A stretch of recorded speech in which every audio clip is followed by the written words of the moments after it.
तो स्वागत है बच्चों एक और नई वीडियो के अंदर। मैं हूं आपका ट्यूशन वाला भैया, लेके आया हूं एक और इंटरेस्टिंग सा कॉन्सेप्ट जो है मोल कॉन्सेप्ट। अब बेसिकली मोल कॉन्सेप्ट इतना इजी टॉपिक है, पर हमने इसका बहुत बड़ा हवा बना रखा है कि ये सॉल्व नहीं होता है, ये समझ नहीं आता है, बहुत टफ है। तो एंड तक ये वीडियो को हम चलाएंगे और हमारा पूरा विश्वास है कि एंड होते होते आप मोल कॉन्सेप्ट समझ जाएंगे और जितने टाइप के क्वेश्चंस आ जाएं यही बेसिक्स लगाएंगे और हम मोल कॉन्सेप्ट का कोई भी न्यूमेरिकल इजीली सॉल्व कर सकते हैं। अगर आपको मोल कॉन्सेप्ट आता है, सब कुछ आता है, इजीली न्यूमेरिकल कर लेते हो, तो ये वीडियो आपके लिए बिल्कुल भी नहीं है। आप वो चैंपियन हो, आप कर सकते हो, तो इस वीडियो को यहीं पे आप स्किप कर दीजिए। अगर आपको मोल कॉन्सेप्ट के बारे में कुछ भी नहीं पता, अगर थोड़ा बहुत कुछ भी पता है, तो उन सबको इस वीडियो तक के लिए आप छोड़ दीजिए, भूल जाइए जो आपने पढ़ा है। हम जो पढ़ेंगे उससे देखेंगे, उससे समझेंगे कि हमें ये तरीका इजी लगता है या जो हमने सीखा था वो वाला तरीका इजी है। ठीक है, तो स्टार्ट करते हैं मोल कॉन्सेप्ट के बारे में। अब ये मोल कॉन्सेप्ट है क्या, क्यों हमें पढ़ना पड़ा, क्या इसकी रिक्वायरमेंट थी कि मोल कॉन्सेप्ट हमें सीखना पड़ा। मोल कॉन्सेप्ट बेसिकली बताता क्या है, जैसे हमने रिएक्शन पढ़ी है वाटर बनाने की, कि आप हाइड्रोजन लीजिए, आप ऑक्सीजन लीजिए, दोनों को मिक्स करिए, आपको वाटर मिल जाएगा। फिर हम ये भी बोलते हैं कि हमने 2 एटम लिए हाइड्रोजन के, फिर 2 एटम लिए ऑक्सीजन के और हमारा वाटर बन गया। अगर मैं पूछूं कि इस वाटर के अंदर हाइड्रोजन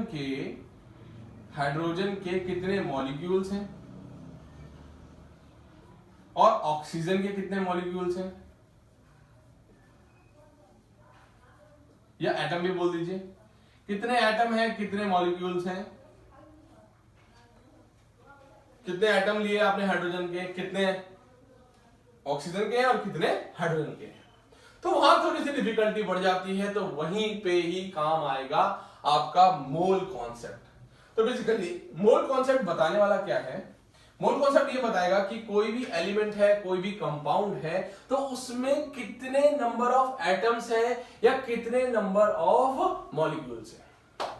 ठीक है, इसको याद करने के लिए आपको ये छोटा सा बेसिक सा फॉर्मूला याद रखना है। बस हमें ये याद रखना है कि 1 मोल के अंदर, 1 मोल के अंदर हमारे पास होते हैं 6.023 into 10 to the power 23 particles. कि एक मोल के अंदर मेरे पास होते हैं 6.023 into 10 to the power 23 particles. बस मुझे इतनी सी चीज याद रखनी है, इतनी सी चीज को याद रखना है और मेरा कोई सा भी रिजल्ट इजीली मैं कैलकुलेट कर सकता हूं। ठीक है, अभी मैंने एटम की बात नहीं करी, मैंने मॉलिक्यूल की बात नहीं करी, बस मैंने क्या बताया कि पार्टिकल है, कि 1 मोल के अंदर 6.023 into 10 to the power 23 particles होने वाले हैं। फिर इसको निकालेंगे कैसे, तो नंबर ऑफ मोल्स मुझे कैलकुलेट करना है किसी भी एक्स कंपाउंड के अंदर, कि नंबर ऑफ मोल्स किसी एक्स कंपाउंड के अंदर निकालना है। तो मुझे याद रखना है ये फॉर्मूला कि मास ऑफ सब्सटेंस, जिसके आपको नंबर ऑफ मोल्स निकालने हैं, अभी हमने एक्स लिया है तो एक्स मान लेते हैं, upon molecular mass of the substance, उस सब्सटेंस का मॉलिक्यूलर मास। तो मेरा एक्स सब्सटेंस था, उसका मॉलिक्यूलर मास।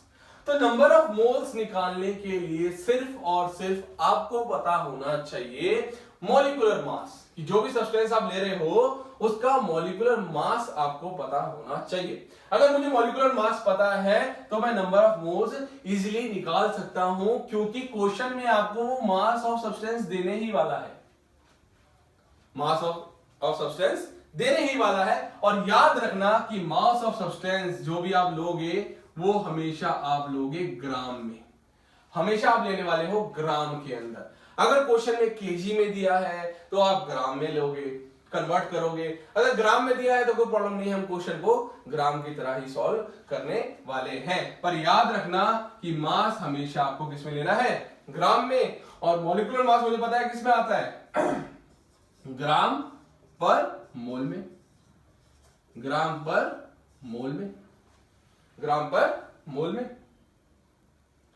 तो फिर इसका निकालने का, इसको याद करने की क्या जरूरत पड़ गई कि मुझे क्यों नंबर ऑफ मोल्स निकालना पड़ रहा है? क्योंकि इसी नंबर ऑफ मोल्स की हेल्प से मैं नंबर ऑफ मॉलिक्यूल या नंबर ऑफ एटम निकालने वाला हूं। अगर मेरे पास नंबर ऑफ मोल्स हैं किसी भी एक्स कंपाउंड के, तो मैं नंबर ऑफ मॉलिक्यूल्स निकाल सकता हूं। मुझे क्या करना है, अगर मुझे नंबर ऑफ मॉलिक्यूल्स निकालने हैं, नंबर ऑफ मॉलिक्यूल्स निकालने हैं, तो मुझे कुछ नहीं करना कि जो नंबर ऑफ मोल आया है आपका, जितने भी नंबर ऑफ मोल्स आपने कैलकुलेट करे हैं, इसको मल्टीप्लाई कर दो आपके एवोगाड्रो नंबर से। तो मुझे क्या करना है, 6.023 इंटू 10 टू द पावर 23 से अगर मैं सिंपली मल्टीप्लाई कर दूंगा तो मेरे नंबर ऑफ मोल्स या एटम आ जाएंगे, नंबर ऑफ मॉलिक्यूल्स या एटम आ जाएंगे। ठीक है, मैंने मोल्स निकाला, मोल्स के लिए mass of substance in grams divided by molecular mass of substance से मेरे को नंबर ऑफ मोल्स मिल गए, और इन नंबर ऑफ मोल्स की हेल्प से मैंने नंबर ऑफ मॉलिक्यूल या एटम निकाल लिए। इतनी थ्योरी है इसकी, इतना याद है, ये 3 पॉइंट्स याद है, तो आप मोल कॉन्सेप्ट का कोई भी क्वेश्चन कर सकते हो, कोई भी कॉन्सेप्ट कर सकते हो। पर डिफिकल्टी कहां आती है? डिफिकल्टी ये आती है कि हम ये 3 चीजें तो याद कर लेते हैं, पर मेन फंडा इसका भूल जाते हैं। कि जिसके पीछे एक मेन छोटा सा फंडा है, वो ये है, अगर मैं इसको हटा दूं,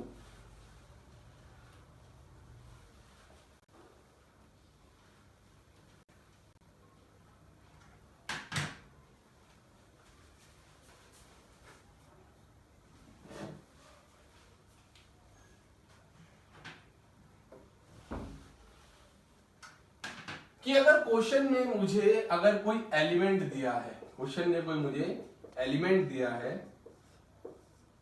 जैसे कार्बन दिया हुआ है, आर्गन दिया हुआ है, हाइड्रोजन दिया हुआ है, सो ऑन, कोई भी एलिमेंट दिया हुआ है, तो वहां पर हमारा यही कॉन्सेप्ट चलेगा कि अगर मुझे नंबर ऑफ मोल्स पता है, अगर मैं इसको मल्टीप्लाई कर दूं एवोगाड्रो नंबर से,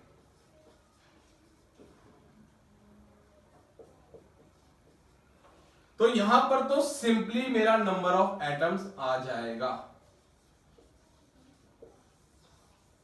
अगर एलिमेंट के बारे में क्वेश्चन कर रहा है तो एवोगाड्रो नंबर से अगर मैं नंबर ऑफ मोल्स को इनटू करूंगा तो डायरेक्ट मेरे नंबर ऑफ एटम्स आ जाएंगे। उसके लिए क्या रिक्वायरमेंट है कि क्वेश्चन एक एलिमेंट के बारे में हो, जैसे कार्बन है, आर्गन है, लिथियम है, बेरिलियम है, बोरोन है। अगर इनके बारे में बात कर रहा है तो नंबर ऑफ मोल से आप एवोगाड्रो नंबर को मल्टीप्लाई करो और सीधा आपका क्वेश्चन आ जाएगा। पर अगर मैं बात करूं कि मुझे एक कंपाउंड दिया गया है,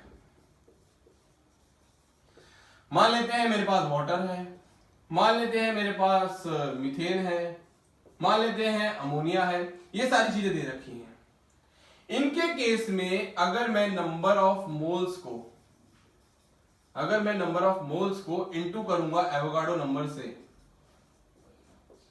तो यहां पर मेरे नंबर ऑफ एटम नहीं आएंगे, यहां पर क्या आएगा, नंबर ऑफ मॉलिक्यूल्स। यहां पर क्या आएंगे, मेरे नंबर ऑफ मॉलिक्यूल्स। बस यही कंफ्यूजन करते हैं मोल कॉन्सेप्ट के अंदर कि कब ये करें और कब ये करें। तो डिपेंड करेगा क्वेश्चन किस तरीके का है। अगर वो एलिमेंट के बारे में पूछ रहा है, आपको क्वेश्चन किसी एलिमेंट के बारे में है, हो सकता है आपको ग्रेफाइट दे दिया है, ग्रेफाइट दिया, कुछ ग्राम ऑफ ग्रेफाइट दिया, इसने बोला इसमें नंबर ऑफ आइटम निकाल दीजिए, कि मान लेते हैं आपको 80 ग्राम ऑफ ग्रेफाइट दे दिया उसने। इस 80 ग्राम ऑफ ग्रेफाइट के अंदर आपसे कह रहा है कि एक काम करिए, इस 80 ग्राम ग्रेफाइट के अंदर आप नंबर ऑफ एटम निकाल दीजिए। तो हमें तो पता ही है कि ग्रेफाइट मतलब कार्बन का कंपाउंड है, कार्बन का एलोट्रॉप्स है, तो सिंगल एलिमेंट की बात कर रहा है। तो यहां पर क्या करना है, बस नंबर ऑफ आपको मोल्स निकालने हैं। नंबर ऑफ मोल्स निकालने के बाद सीधा अगर मैं एवोगाड्रो नंबर से मल्टीप्लाई कर दूंगा तो यहां पर मुझे डायरेक्ट नंबर ऑफ एटम्स मिल जाएंगे, डायरेक्ट नंबर ऑफ एटम मिल जाएंगे। पर जब किसी कंपाउंड की बात करते हैं, अगर मैं मीथेन की बात करूं, CH4 की बात करूं, यहां पर अगर आपको नंबर ऑफ एटम की बात करनी है तो अगर मैं नंबर ऑफ मोल्स को एवोगाड्रो नंबर से इनटू करता हूं तो यहां नंबर ऑफ मॉलिक्यूल्स आएंगे, यहां पर नंबर ऑफ मॉलिक्यूल्स आएंगे, नंबर ऑफ एटम नहीं आएंगे, नंबर ऑफ एटम नहीं आते हैं। तो नंबर ऑफ एटम निकालने के लिए क्या करना पड़ेगा, मुझे देखना पड़ेगा कि मेरे इस कंपाउंड के अंदर कितने नंबर ऑफ एटम है। जैसे यहां पर अगर मैं देखूं तो मेरे पास 4 हाइड्रोजन है, 1 कार्बन है, तो 5 इंटू जो भी मेरा यहां से नंबर ऑफ मॉलिक्यूल आया था इसको इंटू करूंगा, तभी मेरा नंबर ऑफ एटम बनेगा, तभी क्या करेगा, मेरा नंबर ऑफ एटम बनने वाला है। ठीक है, समझ आया कॉन्सेप्ट क्या है। अब इतना सब कुछ कर लिया, फिर भी अगर डाउट है तो न्यूमेरिकल्स करेंगे, उससे क्या होगा, सारे आपके डाउट्स क्लियर हो जाएंगे।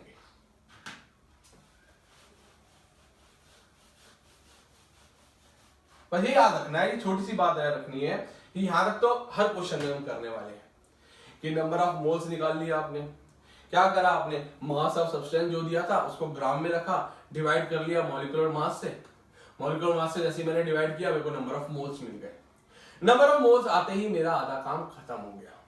अगर मेरा क्वेश्चन किसी पर्टिकुलर एलिमेंट के बारे में है, वो मुझे ग्रेफाइट के बारे में पूछ रहा है, कार्बन है, आर्गन है, हाइड्रोजन है, हीलियम है, इनके बारे में पूछ रहा है, तो सिंपली क्या करो, जो भी आपका नंबर ऑफ मोल्स आया है उसको एवोगाड्रो नंबर से मल्टीप्लाई कर दो और आपके नंबर ऑफ एटम्स डायरेक्ट आ जाएंगे। पर अगर क्वेश्चन किसी कंपाउंड के बारे में, वाटर के बारे में पूछ रहा है, ग्लूकोज के बारे में पूछ रहा है या मीथेन के बारे में पूछ रहा है, तो यहां पर अगर आप क्वेश्चन वहीं छोड़ देते हो कि number of moles into Avogadro number, तो क्वेश्चन गलत हो गया। क्वेश्चन आपसे मॉलिक्यूल नहीं पूछ रहा है, क्वेश्चन पूछ रहा है नंबर ऑफ एटम। तो यहां पर अगर मैं वहां तक छोड़ दूंगा तो वो मेरा क्वेश्चन ऑब्वियसली गलत है, क्योंकि मेरे से उसने एटम पूछा था, मॉलिक्यूल्स तो पूछा नहीं। तो मुझे क्या करना होगा, नंबर ऑफ मॉलिक्यूल्स निकालने के बाद नंबर ऑफ एटम काउंट करके इनटू करना पड़ेगा। एग्जांपल देखते हैं, इजी हो जाएगा हमारा।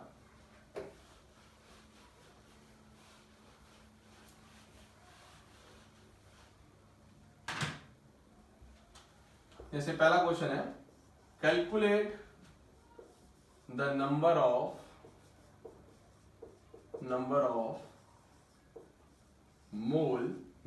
मोल इन कितना करें, 180 करते हैं, 160 ग्राम्स ऑफ मीथेन। ठीक है, हमें नंबर ऑफ मोल्स निकालने हैं 160 ग्राम्स ऑफ मीथेन के अंदर। तो मेरे पास मास ऑफ सब्सटेंस कितना दिया है, मास ऑफ सब्सटेंस है 160 ग्राम। ठीक है, ग्राम में है तो कोई प्रॉब्लम नहीं है, केजी में होता तो कन्वर्ट करते हैं ग्राम के अंदर। फिर इसके बाद देखते हैं मीथेन। मीथेन का फॉर्मूला देख लीजिए, ये होता है CH4। मीथेन क्या हो गया आपका, CH4। तो मॉलिक्यूलर मास निकालते हैं, तो मॉलिक्यूलर मास क्या हो जाएगा, कार्बन का मॉलिक्यूलर मास कितना होता है 12, हाइड्रोजन का कितना होता है 1, तो 12, कार्बन कितने हैं 1, तो 1 प्लस हाइड्रोजन कितना है 1 इंटू 4, 4 हाइड्रोजन है, तो ये हो जाएगा आपका 16 ग्राम पर मोल, ग्राम पर मोल हो गया। अब ऐसे नंबर ऑफ मोल निकालना है, तो नंबर ऑफ मोल तो इजी है, नंबर ऑफ मोल, तो नंबर ऑफ मोल हो जाएंगे हमारे पास यहां से 160 mass upon molecular mass 60, that will be 10 moles. 10 moles हो जाएंगे आपके पास, 10 मोल हो जाएंगे आपके, 10 मोल हो गए। तो पहला क्वेश्चन तो हो गया, उसने बोले नंबर ऑफ मोल्स निकालो इन 160 ग्राम्स ऑफ मीथेन, तो यहां से नंबर ऑफ मोल निकाल दिए। अब मैं इसी क्वेश्चन को चेंज कर दूं कि मोल्स के बाद आपको, मोल्स के साथ साथ आपको क्या करना है, नंबर ऑफ एटम्स निकालने हैं, नंबर ऑफ एटम्स निकालने हैं, कितने नंबर ऑफ एटम्स हैं, तो ठीक है। अब बेसिकली ये क्या है, कंपाउंड है हमारे पास, इसमें कार्बन भी है और हाइड्रोजन भी है इसके अंदर मेरे पास। तो हम क्या करेंगे, हम यहां से सबसे पहले निकालेंगे number of moles into Avogadro number कर दें 0.63 इंटू 10 की पावर 23, तो यहां से आ जाएगा आपका नंबर ऑफ मोल्स आपके 10 है, तो 10 से करते हैं इंटू, तो यहां कर लेते हैं, तो तो ये आ जाएगा आपके 6.023 इंटू 10⁻²4।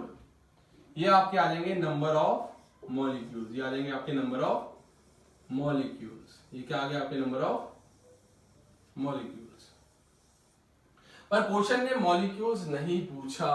क्वेश्चन ने मॉलिक्यूल्स के बारे में हमसे कुछ भी नहीं पूछा। क्वेश्चन ने हमसे क्या पूछा था? नंबर ऑफ एटम्स पूछे थे। तो हमने क्या करना है, पहले देखना है कितने नंबर ऑफ एटम है मेरे पास। हाइड्रोजन के 4, कार्बन का 1, दैट विल बी 5। तो जो नंबर ऑफ एटम्स होंगे, नंबर ऑफ एटम होंगे दैट विल बी 4 + 1 5, तो 5 into number of molecules, 5 into number of molecules. हम क्या करें, 5 इंटू 6.023 इंटू 10⁻²4 इनको इंटू करेंगे, और इंटू करने के बाद जो मेरा आंसर आएगा that will be my number of atom. कर लेते हैं, इंटू 10⁻24 इंटू 5, तो answer will be, number of atom will be 3.0115 into 10⁻25। तो ये है नंबर ऑफ एटम्स। अगर मैं पूछूं इसी क्वेश्चन में थोड़ा सा और ट्विस्ट कर दें कि हम पूछे नंबर ऑफ एटम्स तो हो गए मेरे पास, अब मुझे नंबर ऑफ एटम की जगह अब नंबर ऑफ कार्बन बताओ, number of atom of carbon बताओ, नंबर ऑफ कार्बन बताओ। तो कुछ नहीं करना है, आपके पास नंबर ऑफ मॉलिक्यूल्स है। अगर पूछूं number of atoms of carbon, carbon के कितने होने वाले हैं, तो कुछ नहीं करना है, देख लो कितने कार्बन है आपके पास, एक कार्बन है, तो 1 इंटू नंबर ऑफ मॉलिक्यूल्स, नम इंटू नंबर ऑफ मॉलिक्यूल्स, ये कितने हो जाएंगे, 1 इंटू ये वाला 6.023 इंटू 10⁻24, ये आपके number of atom of carbon आ गए। अगर मैं बोलूं number of atom of hydrogen निकालो, तो number of atoms of hydrogen in methane, तो कितने हाइड्रोजन आपके पास, 4 है, तो 4 इंटू नंबर ऑफ मॉलिक्यूल्स कर दो, 4 इंटू नंबर ऑफ मॉलिक्यूल्स कर दो, that will be 6.023 into 10⁻24 into 4 कर देंगे, तो ये मेरा आंसर आ जाएगा। देख लेते हैं कितना आ रहा है, 6.023 इंटू 10⁻24 इंटू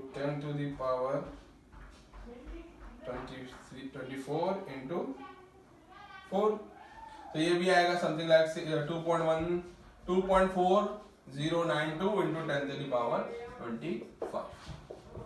तो इस तरीके से मोल कॉन्सेप्ट का कोई भी न्यूमेरिकल हम कर सकते हैं। नंबर ऑफ मोल्स तक बिल्कुल सेम प्रोसेस होता है। उसके बाद डिपेंड करता है कि आपको क्वेश्चन में एलिमेंट दिया है या आपको क्वेश्चन में कंपाउंड दिया है। अगर क्वेश्चन में एलिमेंट दिया है तो नंबर ऑफ मोल्स को आप एवोगाड्रो नंबर में करोगे तो आपको डायरेक्ट नंबर ऑफ एटम्स ही मिलेंगे। पर अगर कंपाउंड दिया है और नंबर ऑफ मोल्स को आप एवोगाड्रो में मल्टीप्लाई करोगे तो आपको नंबर ऑफ मॉलिक्यूल्स मिलेंगे, आपको नंबर ऑफ मॉलिक्यूल्स मिलेंगे, नंबर ऑफ एटम नहीं मिलेंगे। नंबर ऑफ एटम निकालने के लिए आपको इस मॉलिक्यूल के अंदर, उस कंपाउंड के अंदर जितने भी एटम हैं उनको मल्टीप्लाई करना पड़ेगा, तभी नंबर ऑफ एटम्स निकलने वाले हैं। तो इस तरीके से कोई भी क्वेश्चन अगर मेरे पास आएगा मोल कॉन्सेप्ट का तो मैं इजीली सॉल्व कर सकता हूं। ठीक है, तो ट्राई करिएगा, एनसीईआरटी के जितने भी क्वेश्चन है ट्राई करिए, नहीं होता है तो आप बताइएगा।